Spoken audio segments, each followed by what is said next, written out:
Entonces, abordando el componente diagnóstico, vamos a ver que tenemos unos hallazgos clínicos y de laboratorio que pueden levantar sospechas aún más en un paciente o persona de ascendencia subsahariana, india o centroamericana, o ya con antecedentes familiares de drepanocitosis en sí. Cabe decir que la mayoría de los pacientes con esta enfermedad son saludables al nacer y se vuelven sintomáticos ya en la infancia, que es cuando los niveles de hemoglobina fetal están disminuidos. Entonces, revisando nuevamente las características clínicas, tenemos unas que pueden variar por edad. Principalmente podemos encontrar en bebés edema o hinchazón dolorosa en manos y pies, derrame cerebral en niños y anemia inexplicable, o sea que no corresponde a una deficiencia de hierro, o una anemia grave con esplenomegalia también. Y por el lado de las características del laboratorio se tiene en cuenta el encontrarse con anemia normocítica y de la misma manera pues el encontrar niveles atípicos de células atípicas en un extendido de sangre periférica, por ejemplo células falciformes, glóbulos rojos nucleados, células diana u otros tipos de glóbulos rojos anormales. También se tiene en cuenta encontrar cuerpos de Howell-Jolly, ya que esto indica hipoesplenismo, y en pediatría pues la drepanocitosis se encuentra como una de las causas hematológicas de hipoesplenismo. También la presencia de hemoglobina S, ya sea con ausencia o disminución de la cantidad de hemoglobina A paralelamente, y esto puede verse mediante una cromatografía líquida de alto rendimiento.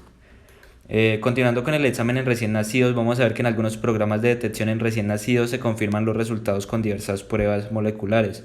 Entonces, en recién nacidos el resultado normal de pruebas de detección es FA.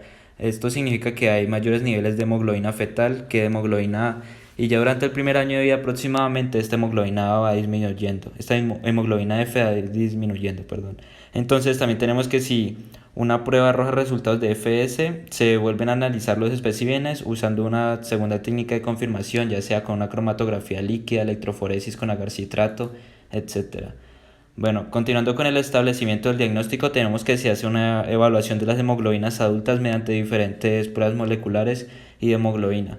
Y además, estas se combinan con otros estudios clínicos junto con la historia familiar. Entonces, en el caso de encontrar un análisis de hemoglobina S como única cadena beta adulta, vamos a buscar diferenciar si la complementariedad es hemoglobina SS o hemoglobina S beta grado talasemia.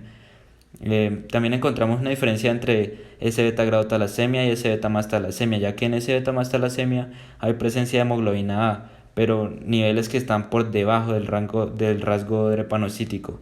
Y también vamos a ver que el diagnóstico de individuos que son compuestos heterocigotos para variantes patogénicas específicas del gen HBB se identifica una hemoglobina S y una hemoglobina beta variante, como por ejemplo hemoglobina C.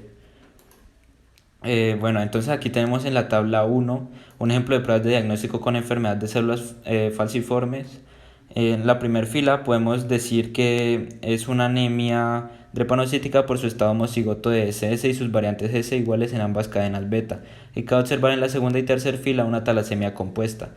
Esta coexistencia de hemoglobinas S y beta-talasemia vemos en las dos columnas del extremo derecho que llega a reflejar una disminución en el volumen corpuscular medio y un aumento en los niveles de hemoglobina A2. Por último, en la fila 4, lo mencionado en la diapositiva anterior, un individuo compuesto heterocigoto con variante patogénica específica del gen HBV, vemos que se identificó una hemoglobina S y una variante de la cadena beta C. Y bueno, pues cabe decir que en esta patología se pueden ampliar enfoques de pruebas genéticas moleculares, ya sea pruebas de un solo gen o también el uso de un papel multigénico, de un panel multigénico. Entonces, en la tabla 2, las pruebas de en la tabla 2 vamos a ver las pruebas de genética molecular utilizadas en la anemia falciforme, que en este caso son análisis de secuencia y análisis de supresión o duplicación del gen en cuestión. Continuando con el diagnóstico diferencial, pues este se tiene en cuenta con individuos con manifestaciones clínicas de drepanocitosis que no tuvieran acceso a la evaluación del recién nacido. Entonces tenemos que estas condiciones se diferencian de la drepanocitosis por la ausencia de hemoglobina S en el análisis de hemoglobina. Podemos diferenciar de anemia aguda, anemia hemolítica, artritis séptica, osteomielitis, entre otras patologías.